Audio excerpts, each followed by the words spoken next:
മോളെ ഒന്ന് എണീക്കേ, ഒന്ന് എണീക്കാൻ.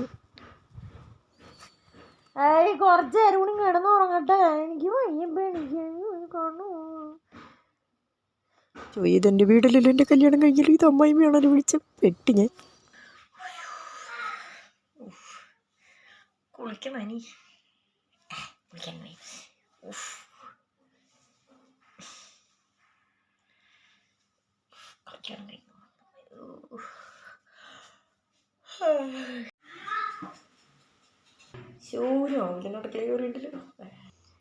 ഞാൻ എന്തെങ്കിലും ചെയ്യണമേ?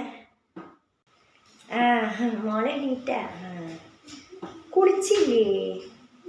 അയ്യോ, ഞങ്ങളുടെ അവിടെ ഇത്ര രാവിലെ ഒന്നും കുളിക്കാറൊന്നുമില്ല. എനിക്ക് നീരിറക്കത്തിൻ്റെ പ്രശ്നമുള്ള കാരണേ രാവിലെ കുളിച്ചാൽ റെഡിയാവില്ല. ഇവിടെ അങ്ങനെയല്ല, ഇവിടെ അടുക്കള കയറണമെങ്കിൽ കുളിച്ചിരിക്കണം, ഇല്ലെങ്കിൽ ഇവിടുത്തെ അച്ഛന് ഇഷ്ടമാവില്ല. ഇപ്പൊ കുളിച്ചിട്ട് കയറിയാൽ മതി കേട്ടോ ഇങ്ങോട്ട്. അതെന്തായാലും തമ്പലാണ്.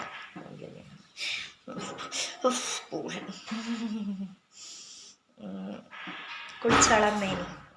മോളെ ആ ചാറ് ഇതൊന്നും എടുത്താൽ തന്നെ അതിൻ്റെ മുന്നിൽ നിൽക്കണം. കയ്യെടുത്ത് തീർത്ത താഴ്വാണം അങ്ങ് ഉരുപ്പോവും.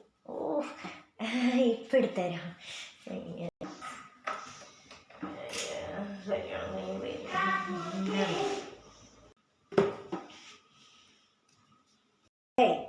ഇവിടെ പാത്രങ്ങള് ഇതിങ്ങനെ ഇടാൻ പാടില്ല, അത് മര്യാദയ്ക്കൊന്ന് ആക്കിയിട്ട് നിങ്ങൾ കയറ്റി വെച്ചോണ്ട. ഇതെന്താ ഞാൻ വന്നപ്പോ തള്ളയുടെ ചലനശേഷിയൊക്കെ പോയി. എന്റെ പൊന്നെ, ഈ തള്ളക്ക് കയ്യിനും കാലിനൊന്നും സ്വാധീനമില്ലേ? ഒക്കെ ഞാൻ തന്നെ ചെയ്യണമെന്നുണ്ടാ? എളുപ്പല്ല. ഇരിക്കായിരുന്ന അല്ല, ഞാൻ 10 മട്ടയിൽ വന്നൊക്കെ എടുക്കുക. എന്താ പറഞ്ഞ? അതെ, അവിടെ ബാക്കിൽ തുണികളൊന്ന് വീണ് കിടക്കണ്ട, അതൊന്ന് കയറ്റി വെച്ചോളണം കേട്ടാ.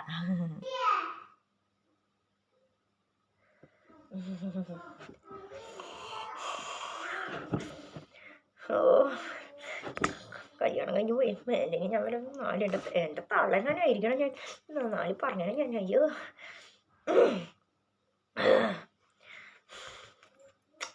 അതെന്ത് ഈ അമ്മായിമ്മമാർക്ക് മോൻ്റെ കല്യാണം കഴിഞ്ഞോട് കൂടിയിട്ട് കയ്യിനും സ്വാധീനമൊക്കെ ഇല്ലാണ്ടാവും? എനിക്കറിയില്ല. അല്ലേ, തൊട്ടരിത്ത് സാധനങ്ങൾ വരെ എടുക്കാൻ വേണ്ടി അപ്പുറത്തെ ആൾ വരെ വിളിക്കണം, ഇല്ലെങ്കിൽ അതൊന്നും വീണ് കിടക്കണ്ടെങ്കിൽ ഇങ്ങ് വായോ, അതേ വീണ് കിടക്കണ കണ്ടില്ലേ, അത് എടുത്ത് വെക്കി. എന്ത് ഈ പറയുന്ന ആൾക്കാർക്ക് എടുത്ത് വയ്ക്കാൻ പറ്റില്ല? അത് വിളിച്ച് വന്ന് കൊണ്ടുവന്ന് കാണിച്ച് തന്നിട്ട് നമ്മളെങ്കിലും എടുത്ത് വയ്ക്കണം. ഓ എൻ്റെ പൊന്നോ, അത് ചതി.